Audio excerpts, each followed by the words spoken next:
Hello everyone, good morning to all. Welcome again.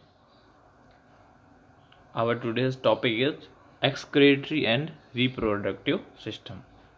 Excretory system or reproductive system. This is the excretory system. Excretory system is consist of kidneys. Kidney से मिलकर बना होता है. Kidney से excretory system का मतलब होता है वो सिस्टम जिसके अंदर जो इन्वॉल्व ऑर्गन्स हैं वो बॉडी के जो हार्मफुल सब्सटेंस है उसको बॉडी से बाहर निकालने का या टेक ऑफ करने का वर्क करता है, रिमूव करने का वर्क करता है. ठीक है. इसके अंदर जो ऑर्गन है वो है किडनी. क्या एक्सक्रीट करता है? Excrete urea, uric acid and water. Body के अंदर से जो भी यूरिया है, नाइट्रोजनस सब्सटेंसेज और यूरिक एसिड और वाटर है उसको बॉडी के अंदर से रिमूव करने का वर्क होता है किडनी का. There are 2 kidneys in man. Man के अंदर 2 किडनीज होती हैं, लेफ्ट और राइट साइड में. In the abdominal cavity. Abdominal cavity बोलते हैं स्टमक को. स्टमक के अंदर 2 कैविटी होती हैं on either side of backbone. जो हमारी बैकबोन है, बैकबोन के दोनों तरफ, लेफ्ट और राइट साइड में. Urine collected in the kidneys passes down at the ureters.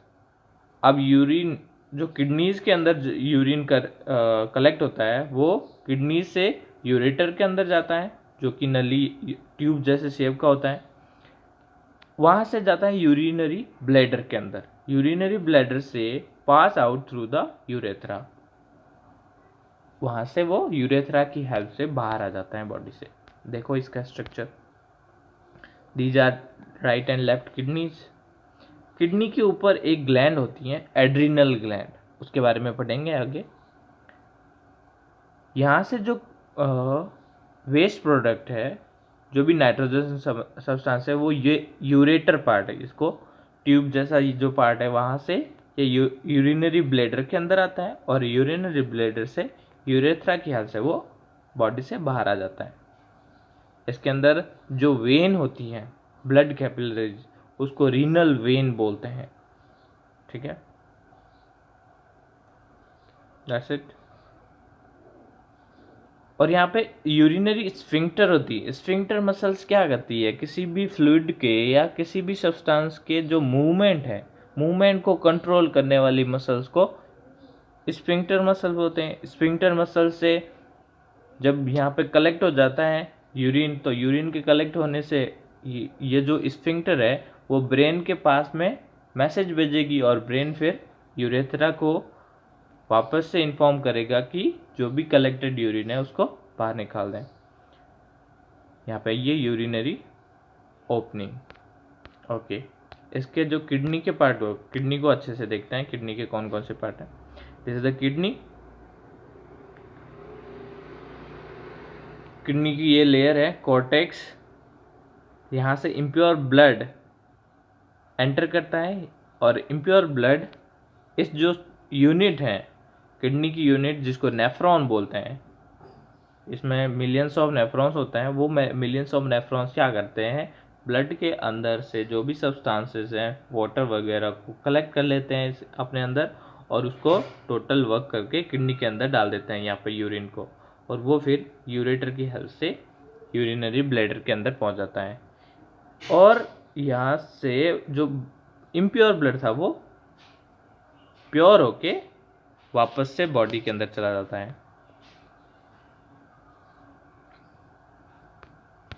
देखो नेफ्रॉन के बारे में. नेफ्रॉन का स्ट्रक्चर कैसा होता है? नेफ्रॉन का जो स्टार्टिंग पॉइंट है जिसको बाउमेंस कैप्सूल बोलते हैं, उसके अंदर होता है ग्लोमेरुलस. वो उसके बाद में ग्लोमेरुल से यहाँ पर ब्लड इकट्ठा होता है. ब्लड इकट्ठा होने के बाद में अब ये बॉडी के अंदर नेफ्रॉन के अंदर जो वाटर वगैरह या जो भी सब्सटेंस है, स्मॉल सब्सटेंस है नाइट्रोजन, वो इसमें आ जाता है और बाकी जो भी सब्सटेंस है वापस ब्लड के अंदर मिल जाते हैं और यूरिनरी ब्लैडर के अंदर चला जाता है. तो ये नेफ्रॉन का एक स्ट्रक्चर है. इसके अंदर सेकंड पार्ट क्या है? Proximal tubule. इसके ट्यूब के अलग अलग पार्ट को ऐसे अलग नाम दिया गया है. और ये जो डिसेंड हो रहा है तो डिसेंडिंग लूप हो रहा है जहाँ से ये बिगिन हो रहा है, फिर ये रहा और डिसेंडिंग लूप, फिर ascending limb, loop of loop of Henle, distal tube, फिर यहाँ पे कलेक्टिंग डक्ट जो भी यूरिन कलेक्ट होता है, और ब्लैडर की तरफ चला जाता है। देखो नेफ्रॉन का जो वर्क है उसको देखते हैं। Each kidneys consist of about million long coiled fine tubes called nephron. एक किडनी के अंदर मिलियन ऑफ लंबे कोयल के शेप के ट्यूब होते हैं। These are the functional unit of kidneys, और यही किडनी के फंक्शनल यूनिट होते हैं। फंक्शनल यूनिट मतलब किडनी में वर्क करने वाले यही हैं। कैसे करती है किडनी वर्क? नेफ्रॉन की हेल्प से। नेफ्रॉन ब्लड को कलेक्ट करता है, उसके अंदर से जो भी नाइट्रोजनस सब्सटेंस और वाटर है उसको अलग करता है, यूरिन को अलग करता है, और वापस से ब्लड को प्योर करके भेज देता है। तो प्योरिफिकेशन ऑफ ब्लड कहाँ होता है? किडनी के अंदर।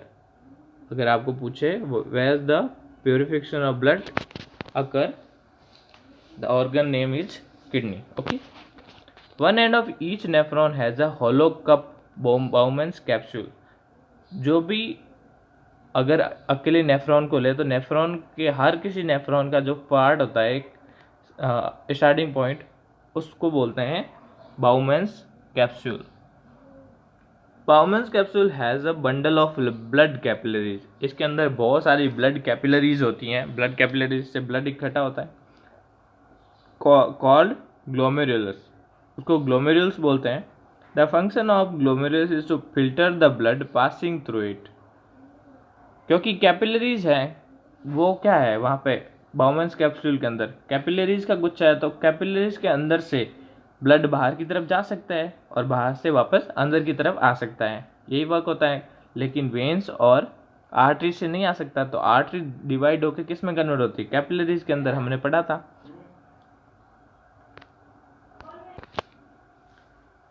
ओनली स्मॉल मॉलिक्यूल्स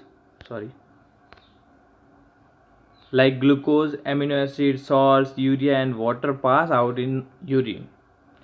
सिर्फ जो छोटे एलिमेंट्स है जैसे कि ग्लूकोज और एमिनो एसिड है या सॉल्ट्स, यूरिया वगैरह, तो वो यूरिन के अंदर पास हो जाता है। लेकिन लार्ज मॉलिक्यूल है जैसे कि प्रोटीन हो गई, प्रोटीन एक बड़ा मॉलिक्यूल होता है क्योंकि वो ग्लूकोज से मिलकर बना होता है, ग्लूकोज की बहुत सारी यूनिट्स से मिलकर बना होता है। तो वो प्रोटीन वगैरह उसके अंदर ब्लड कैपिलरीज के अंदर ही वापस चले जाते हैं।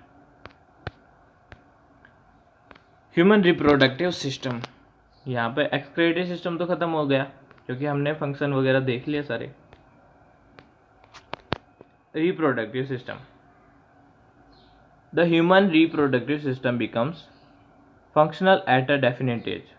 रिप्रोडक्टिव सिस्टम बचपन से ही फंक्शनल नहीं होता, उसमें एक डेफिनेट एज के बाद में वो फंक्शन करना शुरू होता है। उस डेफिनेट एज में जहाँ पर हमारा ह्यूमन बींग्स का रिप्रोडक्टिव सिस्टम वर्क करने लगता है उसको बोलते हैं puberty, age of puberty. Okay, males reach this age at 13 to 14 years.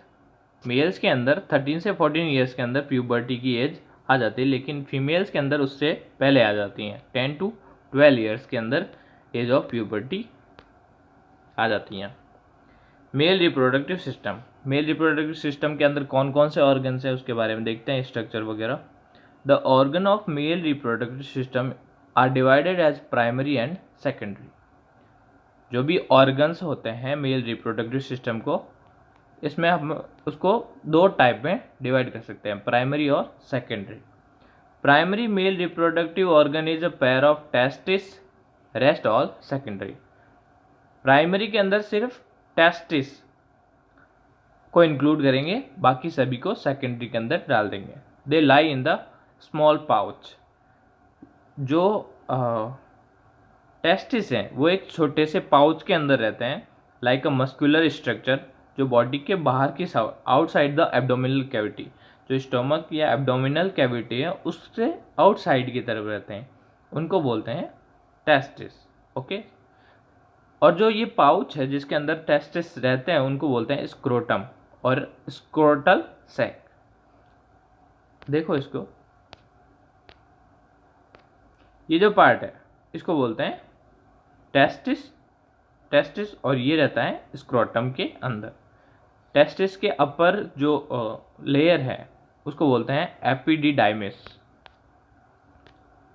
Okay, scrotum जो उसका कवर है, पाउच है, स्क्रोटम क्या करता है, provides optimal temperature for formation of sperms. जो टेस्टिस है उसी के अंदर स्पर्म्स का फॉर्मेशन होता है। स्पर्म सेल जो सेक्स सेल्स होती हैं जिसके अंदर क्रोमोसोम होता है, सेक्स क्रोमोसोम, जिनसे न्यू बेबी का रिप्रोडक्शन होता है। तो उसके लिए स्पर्म का फॉर्मेशन टेस्टिस के अंदर रहता है। तो उसके लिए जो टेम्परेचर है वो स्क्रोटम उसको प्रोवाइड कराता है। This temperature is 1 to 3 degree lower than body temperature. ये बॉडी टेम्परेचर से कम होता है, 1 to 3 डिग्री कम होता है। ठीक है, देख लो इसको। Now for each testis arise a long tube called vas deferens. हर एक टेस्टिस से एक ट्यूब निकलती है जिसको वास डिफरेंस बोलते हैं। वास डिफरेंस सेमिनल वेसिकल्स से यूरिनरी ब्लैडर तक जाती है, जहाँ पर एक नीचे एक प्रोस्टेट ग्लैंड्स भी होती हैं। फिर वहाँ से यूरिनरी ब्लैडर से स्पर्म वगैरह पेनिस की हेल्प से यूरेथ्रा से बाहर की तरफ आते हैं। ठीक है, along the path of the vas deferens lie the prostate gland and the seminal vesicles. They add their secretion which makes sperms mobile and provide nutrition to sperm. क्या होता है, टेस्टिस के अंदर स्पर्म के फॉर्मेशन के बाद में ये स्पर्म्स वास डिफरेंस एक ट्यूब होती है उसकी हेल्प से सेमिनल वेसिकल्स के अंदर पहुंचते हैं और प्रोस्टेट ग्लैंड से भी गुजरते हैं। तो सेमिनल वेसिकल्स और प्रोस्टेट ग्लैंड्स के अंदर से जो सीक्रेशन होते हैं वो उसके साथ में स्पर्म के साथ में मिक्स हो जाते हैं और वो उसको स्पर्म्स को आगे मूव करने में मदद करते हैं। मेक स्पर्म्स मोबाइल, वो उसको मूवेबल बनाते हैं, एक जगह से दूसरी जगह जा सके। ठीक है, it unites the duct coming from urinary bladder to form a common tube called urethra. और उसके बाद में वो जो यूरेथ्रा होता है वहाँ पर आके ये यूरिनरी ब्लैडर से कॉमन हो जाता है, यूरिनरी ब्लैडर के अंदर कलेक्ट होने लगता है। यूरिनरी ब्लैडर क्या होता है, जहाँ पर जो किडनी से आने वाला जो भी यूरिन है, यूरिन और वाटर सब्सटेंस, तो उन सब को कलेक्ट करता है यूरिनरी ब्लैडर। तो वहाँ पर ये दोनों कॉमन पासेज में कलेक्ट हो जाते हैं। फिर वहाँ से urethra is enclose in with in a thick muscular organ called penis. जो यूरेथ्रा है जो बाहर निकालने जो एक्सक्रीशन के लिए वर्क करता है, तो वो कवर रहता है ऊपर से मस्कुलर ऑर्गन से जिसको पेनिस बोलते हैं। Outside through the genital pore. This opening is common for urine and sperms. ये यूरिन और स्पर्म्स दोनों के लिए एक कॉमन पासेज है। ठीक है, the sperm are tiny bodies that contain mainly the genetic material and a long tail for motile. Sperms क्या होते हैं, छोटे छोटे से टाइनी बॉडीज होती हैं, सेल्स होती हैं जिसके अंदर जेनेटिक मटेरियल होते हैं। ठीक है, जेनेटिक मटेरियल आपके जो प्रॉपर्टीज है, आपकी कैरेक्टरिस्टिक है, तो वो आपकी बॉडी के अंदर जो जेनेटिक मटेरियल है उन पर डिपेंड करती है। वो क्रोमोसोम होते हैं, तो सेल्स के अंदर, न्यूक्लियस के अंदर, वो क्रोमोसोम ही आपको डिफाइन करते हैं कि आप कैसे होंगे, आपकी हैबिट कैसी होंगी, ये सब। ठीक है, उनको जेनेटिक मटेरियल बोलते हैं। Female reproductive system organ are also divided as primary and secondary. जैसे कि मेल रिप्रोडक्टिव सिस्टम में था, वैसे ही फीमेल रिप्रोडक्टिव सिस्टम के अंदर प्राइमरी और सेकेंडरी के अंदर डिवाइड करते हैं ऑर्गन्स को। ठीक है, इसके अंदर होती हैं paired ovaries are the primary reproductive system. इसके अंदर प्राइमरी रिप्रोडक्टिव सिस्टम के अंदर पेड ऑफ ओवेरीज एंड जो कहाँ होती है, located in the abdominal cavity near the kidneys. Kidney के पास में ही एब्डोमिनल कैविटी के अंदर ही होती हैं। इसके अंदर टेस्टिस की तरफ बाहर नहीं होते।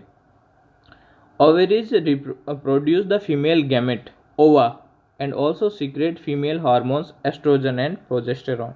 जो ओवेरीज होती हैं वो फीमेल गैमेट को प्रोड्यूस करती हैं। जैसे कि टेस्टिस के अंदर प्रोड्यूस होता था स्पर्म, वैसे ही ओवेरीज के अंदर ओवा प्रोड्यूस होते हैं, ठीक है। और फीमेल हार्मोन सीक्रेट करती हैं। फीमेल हार्मोन का नाम होता है एस्ट्रोजन और progesterone. Each ovary is composed of follicles that mature to produce ova at the puberty.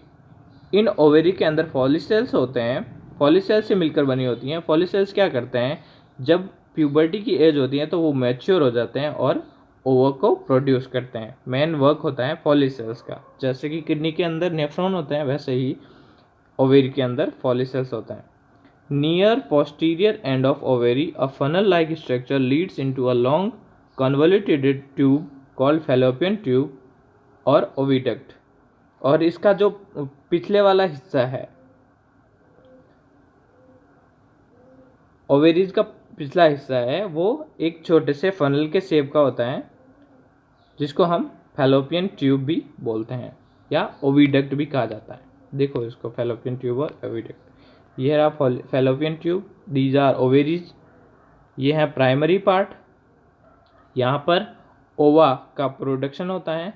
और ये फंडस से कनेक्ट, सॉरी, जो मेन यूटेरस है, यूटेरस से कनेक्ट होने के लिए फैलोपियन ट्यूब इससे जुड़ा हुआ रहता है, ठीक है। Fallopian tube form both the side open into a elastic bag like structure called uterus. ये रहा यूटेरस, ये एक इलास्टिक बैग की तरह इसमें जुड़ा हुआ रहता है। Uterus opens into the vagina through the cervix.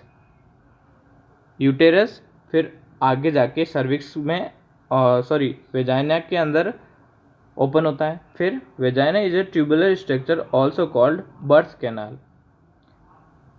As the young one after maturation in the uterus is born through this canal. तो वेजाइना क्या होती है, बर्थ कैनाल बोलते हैं इसको, जिसमें से मेच्योर होने के बाद में जो भी यंग चाइल्ड है वो वहाँ से उस कैनाल से बाहर की तरफ आते हैं, ठीक है।